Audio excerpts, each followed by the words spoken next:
Martes 22 de octubre, saludos señoras y señores. Bienvenidos una jornada más, un día más a esta revista de prensa, este espacio que como saben dedicamos a la lectura y el comentario de las portadas de los diarios que se editan en la provincia de Córdoba, El Día, ABC y Diario Córdoba, que hoy como sospecharán tienen un titular común y una foto también común. Y no puede ser otro que la sentencia conocida ayer del Tribunal Europeo de los Derechos Humanos sobre la doctrina Parot.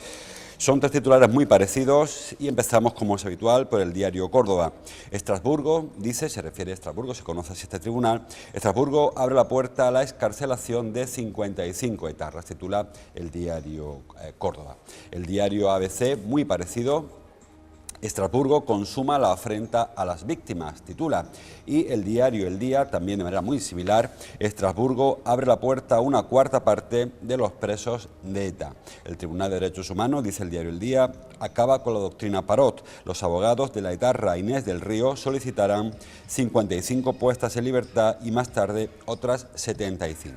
Bueno, la foto la están viendo en el caso del diario El Día, una foto en la que se ve a los ministros de Interior y de Justicia, Jorge Fernández y Alberto Gallardón, junto a la presidenta de la Asociación de Víctimas del Terrorismo, Ángeles Pedraza, y esta mujer de rojo, que como saben es la hermana de Miguel Ángel Blanco, María del Mar o Marimar Blanco. El diario Córdoba, la foto es para, bueno, el diario a veces es casi la misma, el diario El Día, se ven a los cuatro mismos protagonistas, María del Mar Blanco, Alberto Gallardón, a Jorge Fernández Díaz y a Ángeles Pedraza, presidenta de la AVT, de la Asociación de Víctimas del Terrorismo. Y el diario Córdoba, la foto también del mismo asunto, aunque es otra, se ve ahí una rueda de prensa en la que María Ángeles Pedraza, que es la presidenta de la AVT y otros miembros de la asociación, valoran la polémica y cada uno de ellos lleva un cartel que dice: esta asesina estará en libertad, esta asesina está en libertad, este asesino está en libertad. Cada uno señala a una de las personas de los delincuentes, de los terroristas que van a salir a la calle a consecuencia de la aplicación de la sentencia que se hizo pública ayer. Bien.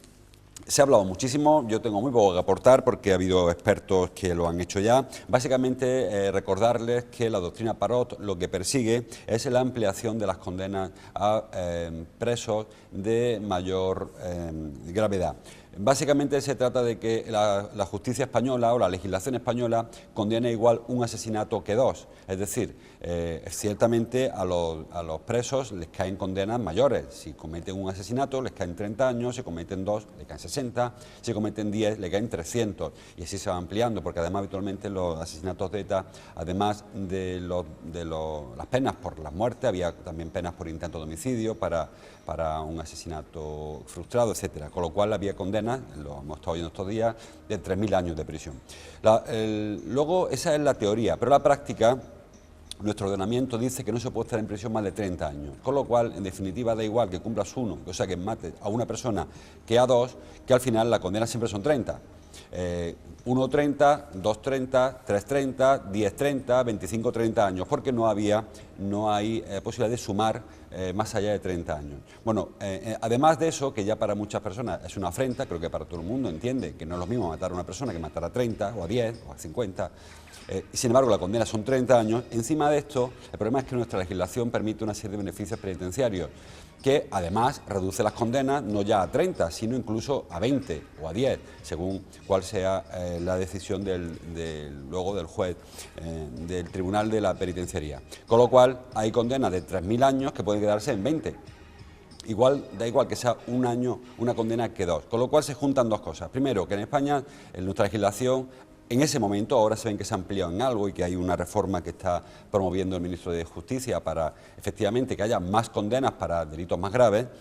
Digo que en el momento en el que estamos hablando, da igual asesinar a una persona que a dos, que la condena final son 30 años. Por ejemplo, Bretón, sabe que ha sido condenado a 40 años, no va a estar más de 25 en la cárcel, más de 17, perdón, en la cárcel, porque así lo establece nuestro ordenamiento. Una vez que cumpla las 2/3 partes de su condena, que serán 30, aunque le hayan caído 40, porque solamente puede estar 30 en prisión, con 17 años y empezará a beneficiarse de algunas medidas de eso, de reinserción. Y a los 25 años saldrá, en el peor de los casos, estar en la calle. Da igual que mate a una persona, que a dos, que a 10, que a niños, que a adultos, que a otros delitos, violaciones, etcétera, da igual. Al final son 30 años máximos de prisión y además se le aplican beneficios penitenciarios sobre esa condena.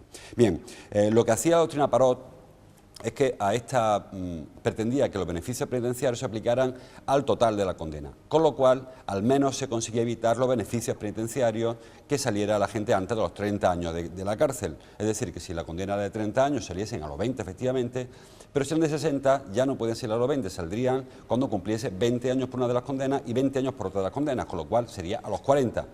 Daba igual porque los 30 estarían en la calle, pero al menos se le aseguraba que cumplirían 30 años en la cárcel. Ahora, lo que ha dicho el Tribunal Europeo de Derechos Humanos es que eso no está de acuerdo con nuestro ordenamiento.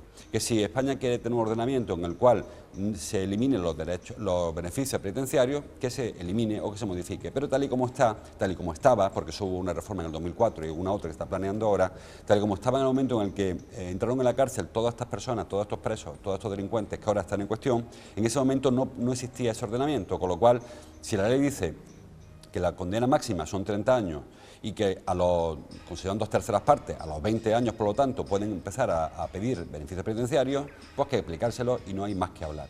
Y eso es lo que dice la sentencia. Como les digo, eso ya no ocurre, eso ya no está ocurriendo ahora, porque ya la doctrina se puede aplicar porque en el momento de cometerse un crimen ahora ya existe otra legislación, pero en aquel momento no fue así.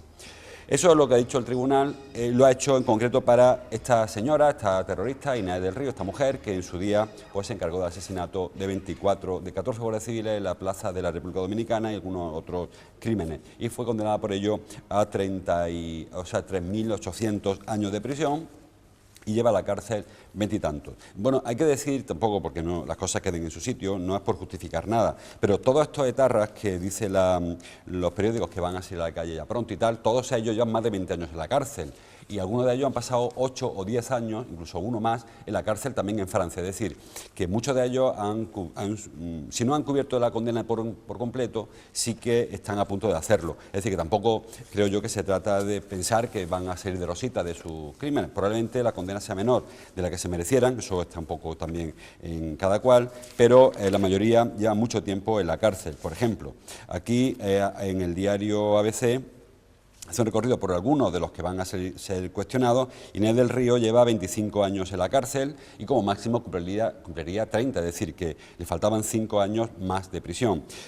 Mamá Ru lleva 29 años ya, con lo cual saldría, pero ya ha prácticamente cumplido los 30 que podía.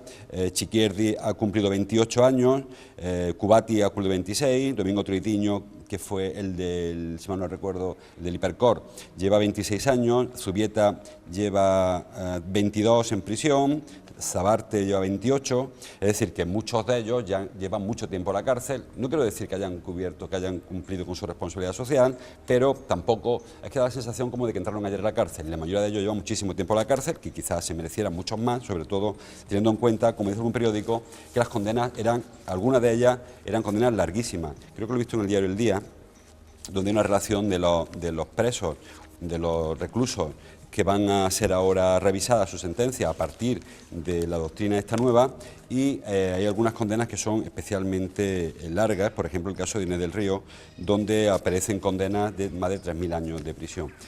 Yo creo que lo voy a encontrar. Y encontramos que... Lo encontramos. Hay algunos reclusos, por ejemplo, Antonio Troitiño tiene una condena de 2.700 años de prisión. Antonio Alza, 1.900 años. José Antonio Ruiz, 1.200 años. José Bazugadi, 1.900 años. Inés del Río, que es la que ha motivado toda esta movida, 3.800 años de prisión. Juan Carlos Sur Arruti, 1.200. Por 14 asesinatos, por ejemplo, en este caso. Miren Yosune Onaindía, 1968 años de cárcel. En fin, 1.800 años tiene de prisión Juan José de Zubieta, 1.900 Ramón Uribe, 1.900 John Coldo, Aguinagalde, Urrestarazu. Bueno, pues, o 1.900 Encarnación León, que era de Grapo, esta mujer de Grapo. Y también hay algunos otros delincuentes que no son etarras. Por ejemplo, Juan Manuel Valentín Tejero tiene 64 años de prisión, pero Pablo Manuel García Ribado tiene 1.700 años de condena, pero Antonio Seco tiene 90 años de condena. Luego hay algunos por violación que tienen 1.900 años de prisión, por ejemplo, Habib Diop Seidi. Bueno, pues todas estas personas van a recurrir, igual que ha hecho Inés del Río, irán saliendo de la cárcel. Pero repito, todos habrán cumplido al menos 20 años de cárcel y algunos ya llevan cumplidos con creces ese máximo que la ley establece para si no se aplica la doctrina Parot. Hay otro tema también en lo alto de la mesa, que es el de las indemnizaciones. Cuando un Estado, en este caso España, mantiene en la cárcel a alguien debidamente, al salir de la prisión, pues tiene que indemnizarle por el daño que se ha ocasionado. En este caso también ocurriría así, y de hecho la sentencia de Estrasburgo le concede a esta mujer, a Inés del Río, 30.000 euros de indemnización, con lo cual habría que soltarle y pagarle encima 30.000 euros. Lo que ocurre, que ya explicó ayer Gallardón, el ministro, que esta mujer debe muchísimo dinero a consecuencia de que no satisfizo, no pagó la indemnización, la sanción y la indemnización a las víctimas. Ella dejó 24 viudas y bastantes huérfanos, con lo cual tenía que haber pagado mucho dinero en indemnizaciones que evidentemente no pagó, supongo que diría que no tenía dinero. Ahora tiene 30.000 euros, con lo cual se le van a retirar a cuenta de lo que el Estado pagó en su nombre como responsable subsidiario, ya que esta mujer no pudo o no quiso o no tenía, yo no sé la situación, pero evidentemente no pagó aquello que le correspondía por los asesinatos. O sea que el tema de la indemnización, que sería un agravio, sería un problema quizá ya de honra, ¿no? de honor, de pagar encima a una persona que no cumple su sentencia, su condena, encima pagarle dinero por haber estado en la cárcel, pues parece que se ha resuelto. El diario Córdoba abre también una nueva vía y es el de Paterra, que es uno de los 15 presos de ETA que está en Córdoba. En Córdoba hay 15 etarras cumpliendo condena. Solo uno de ellos, Arrutia Azpitarte, Paterra, se va a beneficiar de esta sentencia de Estrasburgo, la de la doctrina Parot, porque él ya lleva más de 20 años en la cárcel. El resto o entraron después de la doctrina Parot, o tienen menores condenas, o están en otros supuestos, ¿no? Por ahí también he visto en el periódico quiénes son los 15 etarras. Yo, si quieren, se los digo, aunque realmente no son muy conocidos: Iñaki Alonso Rubio, Óscar Calabozo Casado, Iñaki Cañas Cartón, Javier Gallaga Ruiz, Javier Pérez Aldunate, Sergio Polo Escobar, Igor Portu Juanena, John Igor Solana Matarrán, John Urretas Vizcaya Sauquillo, Gorka Vidal Álvaro, Asier Virumbrales, Beatriz Echevarría, Eider Pérez Aristazábal y Teresa Toda Iglesias. Pues todos ellos están en la cárcel de Córdoba y solamente uno, que es el de la foto, Juan Carlos Arrutia Azpitarte, alias Paterra, es el que va a salir presumiblemente, porque habrá que ver luego caso a caso. Lo que pasa es que el Tribunal de Estrasburgo ha sido muy claro, con lo cual el argumento que aplica para Inés del Río lo va a aplicar también a este etarra, Juan Carlos Arrutia Azpitarte, que va a salir de la cárcel muy probablemente, de la cárcel de Córdoba, que es donde lleva desde el año 2008. Es el más antiguo de los 15 presos que hay en la cárcel de Córdoba. Las reacciones que esta información ha deparado ya las conocen. Básicamente indignación entre las víctimas del terrorismo. Hay muchísimas asociaciones, por cierto. El diario ABC ha aprovechado para pulsar en todas ellas. Muchas veces los que no tenemos afortunadamente relación con estos asuntos pensamos que hay menos, pero en el diario ABC sí que ha ido recogiendo información y al menos, por ahí lo he visto yo antes, aparecen 8 o 10 asociaciones distintas de víctimas del terrorismo que todas han expresado lógicamente su estupor, su vergüenza, dicen, su dolor por lo que no deja de ser una sentencia que les perjudica. Ahora no lo encuentro, pero por ahí andará, es que son muchos periódicos hablando de lo mismo hoy. La más conocida es la de Ángeles Pedraza, la de la AVT, pero luego hay otra asociación de víctimas en el País Vasco, que hay otras personas, lógicamente. Hay otras asociaciones de víctimas que no son de violencia terrorista, que también se han sumado al estupor y a la sorpresa. En fin, hay mucha información, como les digo, yo hoy un lío buscar esto porque todos hablan de lo mismo. Y también luego hay una información profesional, unas declaraciones, unas reacciones profesionales de quienes piensan que hubo que haber reformado antes la legislación, que con las reglas de juego que tenemos los jueces de Estrasburgo no podían hacer otra cosa, que la única solución que quedaba era simplemente aceptar que con esa regla de juego no se puede aplicar la doctrina Parot. Si hubiera habido otras, pues sí, incluso hay quien piensa que hay un magistrado español en ese tribunal que en su día defendió la derogación de la doctrina Parot porque entendía que no se ajustaba a derecho. Entonces, pues en el diario Córdoba, creo que lo he leído, en el diario El Día, es que hay muchísimas informaciones. pues se habla de eso, de que tanto la presidenta de la Audiencia como el decano del Colegio de Abogados, pues señalan que probablemente se hubiese evitado este fallo si en su día se hubiese modificado la legislación, como no se hizo. Hay que incluso que culpa a los gobiernos, al de Zapatero, incluso al de Rajoy, de que en su día se intentó una vía política para la salida de los presos etarras y eso hizo que se fuera muy laxo, muy inflexible a la hora de criticar o de defender la doctrina Parot en otro sitio. Bueno, pues al final iremos viendo. El diario El Día, por ir terminando con este asunto, trae una foto de las personas que van a beneficiarse inmediatamente de la doctrina Parot, en concreto Miquel Ricard, que como si recuerdan fue uno de los asesinos de la niña de Alcácer, que fue condenado a 180 años de prisión y saldrá en libertad porque haya cumplido las 2/3 partes de los 30 años que puede cumplir de los 180 que le cayeron. Pedro Luis Gallego, que es el violador del ascensor, que tiene 18 violaciones y 2 crímenes, Inés del Río, que es la famosa etarra que ha organizado todo este lío con su recurso,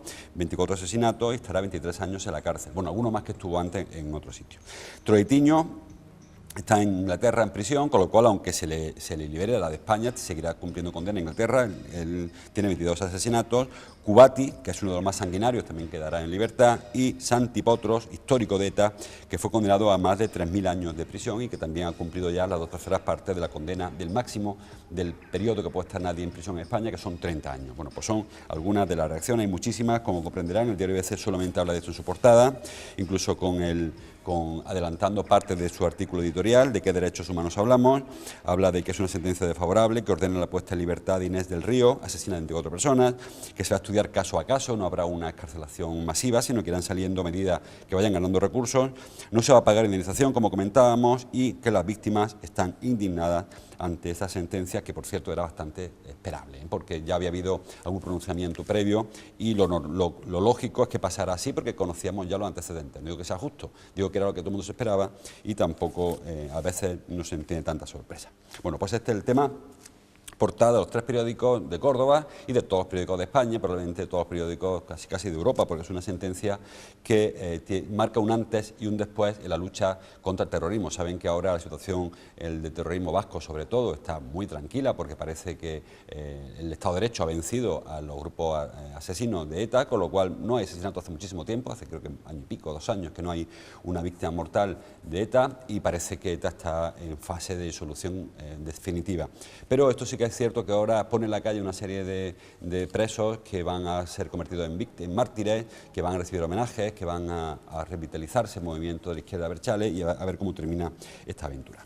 Bueno, pues esta es, como les digo, la portada, aunque aún quedan algunos asuntos más. Por ejemplo, el diario Córdoba, con una foto que firma Francisco Sánchez Moreno: herido un joven de 16 años en un doble tiroteo en Las Palmeras. El joven, dice este periódico, que no estaba implicado en la pelea, fue alcanzado por perdigones y dado de alta en el hospital tras ser atendido. Al parecer, el tiroteo tuvo su origen en un enfrentamiento entre 2 familias. También el diario, esta es la foto que hacemos referencia, la foto del diario Córdoba. El diario El Día también trae ese asunto en su portada, aunque sin foto, titula más brevemente: un joven de 16 años resulta herido en una reyerta en Las Palmeras. Según parece, hay un poco de lío todavía en este asunto, pero según parece hubo un anuncio, hubo una llamada de un particular que alertó de que se están produciendo disparos en Las Palmeras. La Policía Nacional llegó allí, no había nada y se marcharon. Al poco rato volvieron a llamar diciendo que seguían habiendo tiros, volvieron a ir y tampoco había nada. Pero en esa segunda intervención detuvieron a una persona. No se sabe si estaba o no involucrada en el tiroteo, pero sí que tenía una orden de búsqueda y captura y aprovecharon que lo vieron, lo recogieron y a la furgoneta.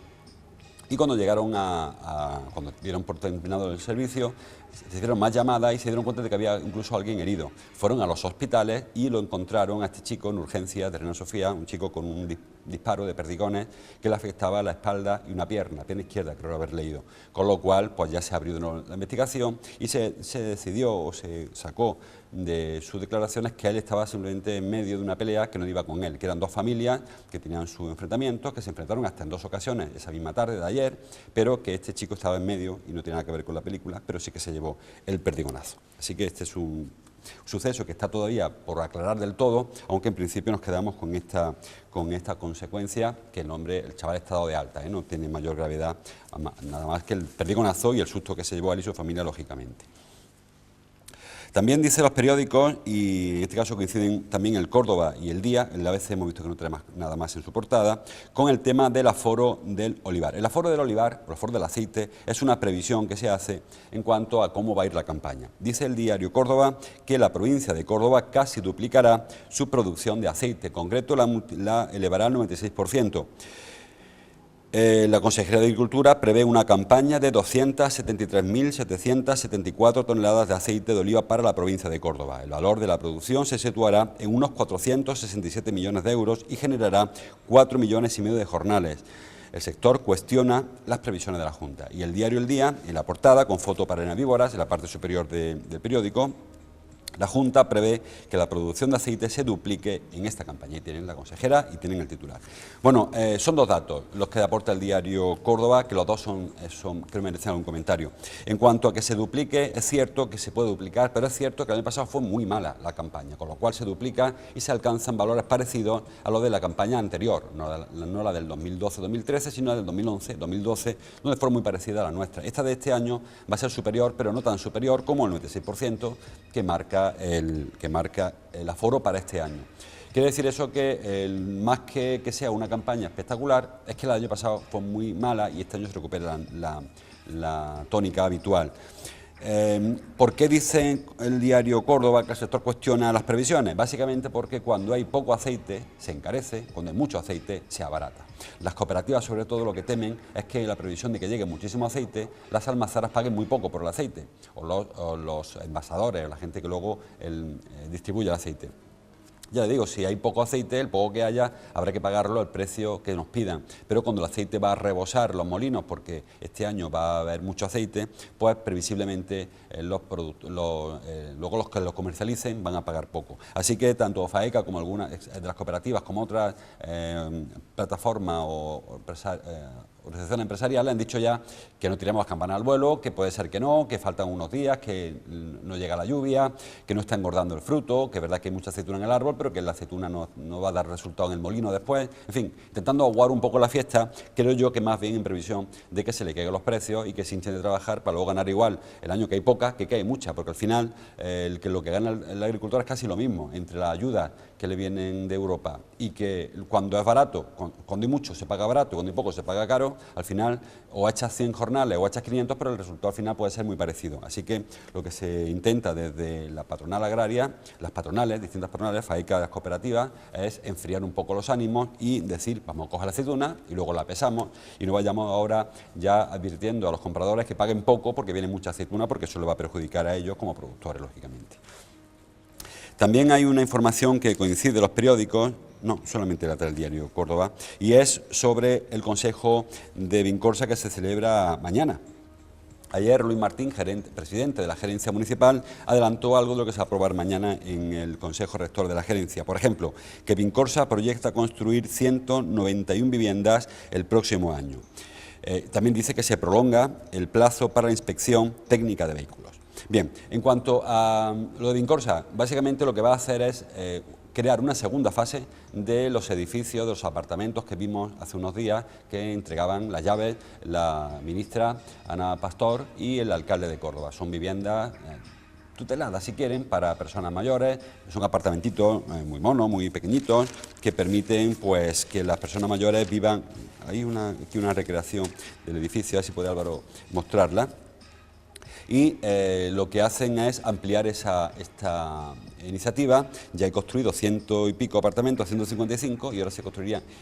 La parte en blanco, la que está construida, la parte azul, es la que se prevé construir con 104 alojamientos. Y este es el apartamento que les decía, muy pequeñito, con un salón comedor, un dormitorio y un baño, nada más, no tiene más que eso, pero son para una o dos personas, con lo cual tampoco hace falta más. Y aparte saben que hay servicios comunes, hay biblioteca, hay lavandería, hay cocina incluso en espacios comunes, con lo cual no haría falta que se ocupara todo este espacio como una familia, una vivienda más tradicional. En común hay guardería, gimnasio, administración, hay comedor, hay centro de día, biblioteca, una asociación para los vecinos y un centro de transformación, o sea que hay una serie de equipamientos al margen. El lugar, como saben, es junto al Carrefour Sierra, en la zona de la, bueno, si quieren, entre la Margarita y el Tablero, en ese espacio que queda muy cerca de la Avenida del Brillante. Bueno, pues esa es una de las campañas que se prevén. Y luego alguna otra construcción de viviendas, que 30 viviendas más en Mirabueno, 12 en el O4, en Trasierra, la carretera de Trasierra, alguna en Merosiladora, la calle Mirto, en fin, algunas más promociones que se anunciaron ayer. Y luego dice el diario Córdoba que se prolonga otra vez el plazo para la inspección técnica de edificios. Saben que se han dado varios plazos ya para que los edificios que tienen una serie de años, primero los que tienen más de 100 años, luego los que tengan más de 50, etcétera, vayan pasando un control técnico, una inspección como la de los coches, que lo que haga es certificar que esa casa no se viene abajo con el riesgo que supondría, lógicamente, estar habitada.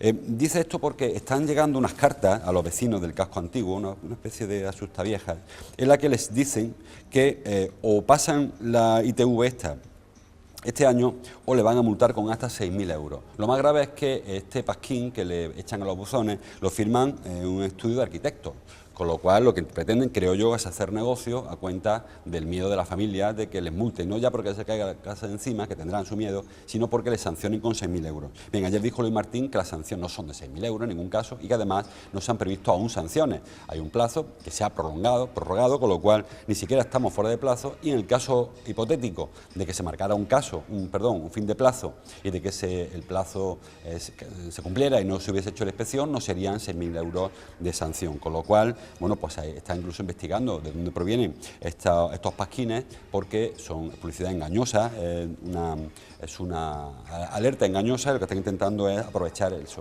desconocimiento de las familias para sacarle el dinerito que cuesta pasar esta ITE, Inspección Técnica de Edificios, a la que todos los edificios tienen que someterse, especialmente los que tengan muchos años. Creo que empiezan con los de 100, luego los de 50, en fin, hay una serie de plazos que no se están cumpliendo porque es muy complicado hacerlo con todos los bloques, y aparte muchos de esos edificios están habitados por personas con pocos recursos económicos que no podrían asumir el coste de esta inspección. Y lo que es peor, el coste de una rehabilitación cuando esta inspección determinara que el edificio está en riesgo de que se derrumbara una parte o un todo, ¿no? O sea que eso también es una parte importante. Termina el diario Córdoba hablando de la patronal, de la COE, porque un miembro de la patronal, yo creo que en nombre de toda la patronal, plantea elevar de nuevo la edad de jubilación hasta los 70 años y también prevé o pretende o plantea pagar menos paro. Bueno, la verdad que un regalito del hombre. En cuanto a la edad de jubilación, les digo, saben que la actual son 65, que ya está aprobado pasar a 67, este hombre dice que no, que más, que hasta los 70, y que además se exija 40 años de cotización para cobrar el 100% de la jubilación, con lo cual, como están las cosas, ya les digo que trabajen 40 años sobre 70, pues bueno, no sé si lo cubrirá mucha gente, pero en principio es muy complicado.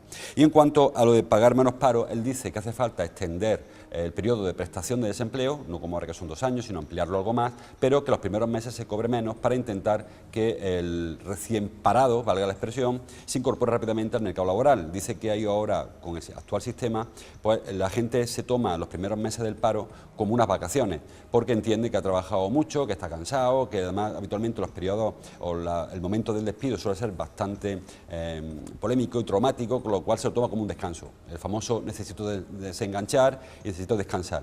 Claro, dice que si esto ocurre, cuando luego se intenta recuperar al mercado laboral, ya ha pasado mucho tiempo y ya es muy difícil hacerlo.